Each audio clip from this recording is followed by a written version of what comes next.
കയ്യും പറ്റണ എന്നിട്ട് എത്ര വിഷമം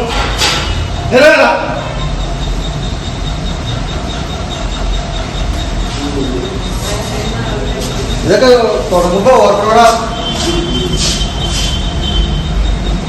ഇന്നലെ വൈകുന്നേരം എക്സൈസ് പാർട്ടി നടത്തിയിട്ടുള്ള റെയ്ഡിൽ വെള്ളൂർക്കുന്നം കുരിമല ഭാഗത്ത് മൂത്തേടത്ത് വീട്ടിൽ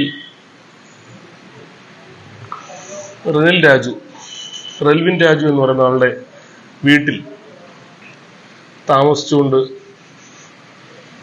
MDMA വിതരണം ചെയ്യുന്ന സഫൽ എന്ന് പറയുന്ന ആൾ, അയാളുടെ തൃക്കാക്കര നോർത്ത് വില്ലേജിൽ മുട്ടാർക്കരയിൽ തുരുത്തുമ്മൽ വീട്ടിൽ സലിം മകൻ സഫൽ എന്നാണ് അയാളുടെ പൂർണ്ണമായിട്ടുള്ള പേര്. അയാളെ ഇന്നലെ വൈകുന്നേരത്ത് ഈ കുരിമല വീട്ടിൽ നിന്നും അയാളുടെ സുഹൃത്തായിട്ടുള്ള റെൽവിൻ രാജുവിൻ്റെ വീട്ടിൽ നിന്നും ഒരു 17.5 ഗ്രാം കഞ്ചാവും ഒരു 9.9 ഗ്രാമോളം MDMA ആയിട്ട് ഇന്നലെ വൈകുന്നേരത്ത് പിടിച്ചു കേസെടുത്തിട്ടുണ്ട്. അയാളുടെ കയ്യിൽ നിന്ന് MDMA ഉപയോഗിക്കുന്ന പൈപ്പും മറ്റു വസ്തുക്കളും പിടികൂടിയിട്ടുണ്ട്. ഇയാൾക്കെതിരെ NDPS കേസെടുത്തിട്ടുണ്ട്. കേസിലെ ഈ റെൽവിൻ രാജുവിൻ്റെ പങ്കാളിത്തം സംബന്ധിച്ച് അന്വേഷണം നടന്നു വരുന്നേ ഉള്ളൂ.